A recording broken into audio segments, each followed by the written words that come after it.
UCLA football begins spring practice today. After having a breakthrough season under Coach Chip Kelly. Problem is, they're replacing more than half their starters. They're going to need yet another breakthrough just to keep up.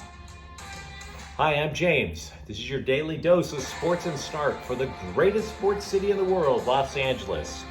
This is Faithful Angelenos. I am hopeful for you guys out in Los Angeles that it's a beautiful morning. I am in Des Moines, Iowa, still working hard for extra money in Joe Biden's America. It is not a beautiful day. Des Moines, Iowa is not hell. I am simply hell adjacent. It is March 29th, 2022. Before we get to the main topic of UCLA Bruins football, just a friendly reminder, feel free to clickety-clack the like button, clickety-clack the subscribe button. There's a notifications bell. Hit that. To remind you, we have a new video between 9 and 10 a.m. on West Coast time every day. Sharing is caring. Please put the feed on this on your social media feed, and by all means comment, for I am not God. I do not know everything. Checking the scoreboard last night in the NHL, the Kings, they dropped one. They did not look good last night. 6-1 to Seattle Kraken. Meanwhile, tonight, if you have TNT, both games will be on that network, starting with the Lakers in Dallas at 5:30, and then Utah at the Clippers at 8 o'clock. News and notes. Regarding the Lakers, first of all, LeBron James, he hurt his ankle a couple of days ago, said it feels like shit. Not exactly the most optimistic thing you could hear, but there is a thought that Anthony Davis might finally return. He was at a full practice on Monday. Also at a full practice, the other team, the Clippers, Paul George practiced Monday. He is also questionable for tonight. He has only played in 26 games all year long. He has not played since before Christmas. He hurt a ligament in his right elbow. Neither of the teams are in great shakes. Both are below 500. Moving on, we talked yesterday about the Dodgers and their rotation problems, right? Like, for example, Andrew Heaney is going to be their fourth starter, and he hasn't been getting anybody out in the spring, and now we have an idea as to why. He is working on a new breaking pitch, a two-seam breaking pitch. And he hasn't got it perfected yet, obviously. Now, why would they ask him to learn a new pitch? Well, because in his past, he has relied way too much on his fastball, and hitters figured it out. They wait on the fastball. The batting average against Andrew Heaney's fastball is over 500. You get a fastball from that guy, there's a really good shot you're getting on base. So yeah, I think a curveball's in order. Only problem is, season starts next week and he hasn't got it down yet. So yeah, that's going to be a bit of a problem for LA. NFL football, Bobby Wagner. Apparently his price has slipped out in the press. He apparently did not leave the Rams last week with a contract because he's asking for 1 year, $11 million. And the Rams are hoping that price comes down. Look, I can't blame Wagner. The guy was an all-pro over and over and over for the Seahawks. So I'm not taking sides other than the Rams.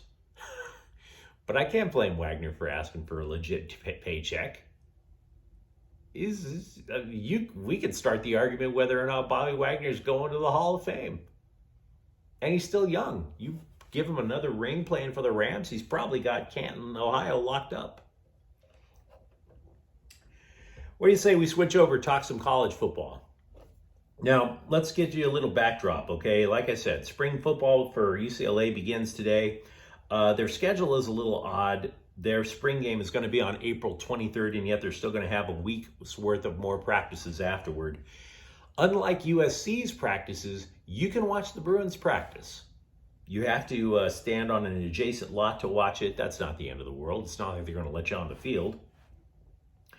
UCLA struggled the first couple of years under Chip Kelly. He was a high-profile signing, but it took a while for the Bruins to kind of figure out what's what.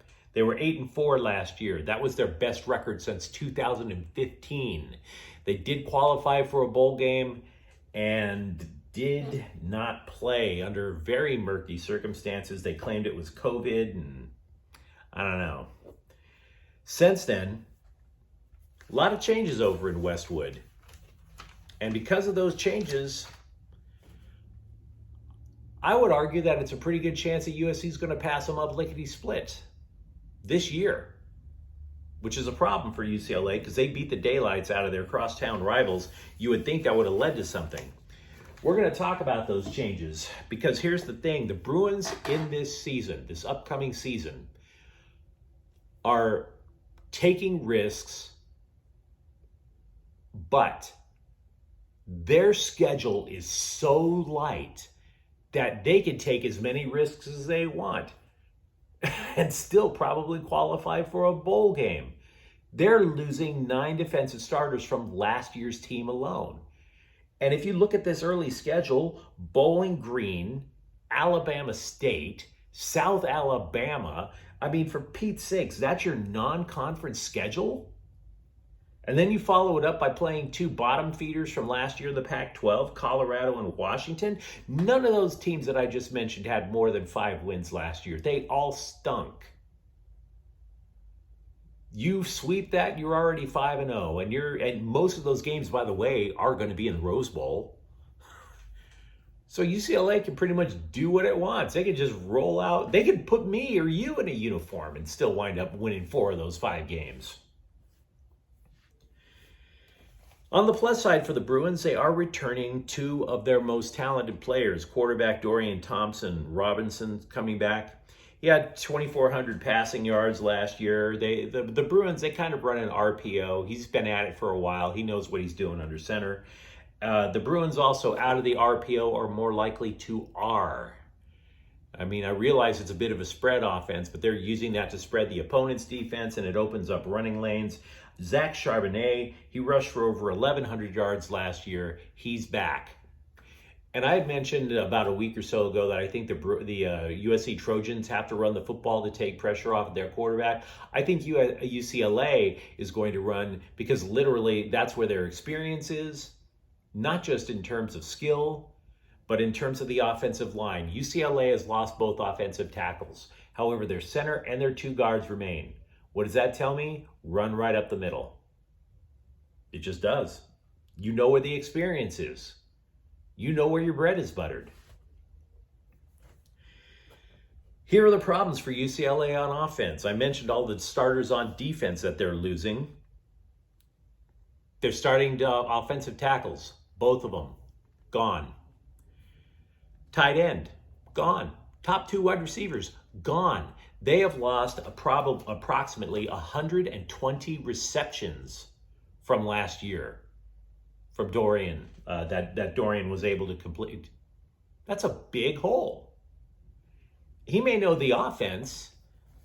He just doesn't necessarily, we don't know if he has anybody he can throw the ball to. You may know the play, but if the guy ain't going to catch the ball, that's a problem. And then you go and you look over on defense. I mentioned repeatedly losing 9 defensive starters. And you've changed your defensive coordinator. Now, let me give you an example of why this could be an issue. You lose defensive end Mitchell Agude to Miami. Okay, he enters the transfer portal. He goes. He started 15 games in his career. He was part of the All-Pac-12 team last year. 56 pressures on opposing quarterbacks. That's actually pretty damn good. You would want that on your defensive line. And so he decides to leave. And the reason is he says that he likes Miami's coaching staff because they have NFL experience. May I suggest to you that that's a lie? How do I know this is true? Well, take a look at incoming defensive coordinator Bill Mcgovern. Now, I will grant you Bill Mcgovern hasn't been a defensive coordinator in a decade, but that's because he's been coaching in the NFL. In addition to that, the Bruins hired a new linebacker coach, Ken Norton Jr., who spent the last decade plus coaching in the NFL. Ken Norton Jr. was a defensive coordinator with the Raiders and the Seahawks, for Pete's sakes. So I don't think it's NFL coaching experience that was the rationale here. I think, and this is just a guess, you're more than welcome to comment and tell me if I'm wrong, okay? Look, Bill Mcgovern comes in, and kind of like USC, they're probably going to run a 3-3-5 defense. The reason that the 3-3-5 is becoming popular in the Pac-10 is because it gives you options. You can flex out of the 3-3-5 to make it a 3-4. You can flex out of it or add somebody in the defensive line and make it a 4-2-5. So it gives the Bruins options if they choose to use it, right? Having said all of that, if I'm looking around, if I'm Mitchell, and I'm sitting there saying to myself, do I really want to have all this change going on in Westwood when I can join Miami's new coach? And even though it is a new regime over in Miami, Miami's new coach coached in Oregon last year, and Oregon was tough. Oregon wasn't a finesse team. They lined up and punched you in the mouth. And maybe that's the type of football that guy wants to play. So it's not the NFL experience.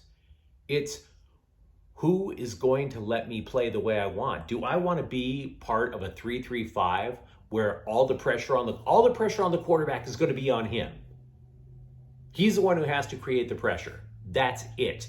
All those other starters on defense, they're not going to know how proper technique. It's all going to be on him. And he's going to waste his upperclassman years struggling with the entire weight of the defense on him. No, you'd leave. You would. I can see that.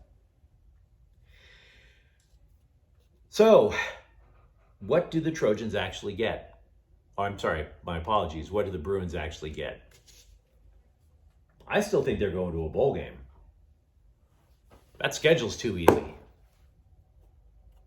Their quarterback is too experienced. Their running back is too experienced. But this idea of, did they build on the breakthrough season from last year? I don't think I can say that. I could be wrong. If you're a Bruins fan, you're welcome to tell me where I'm wrong.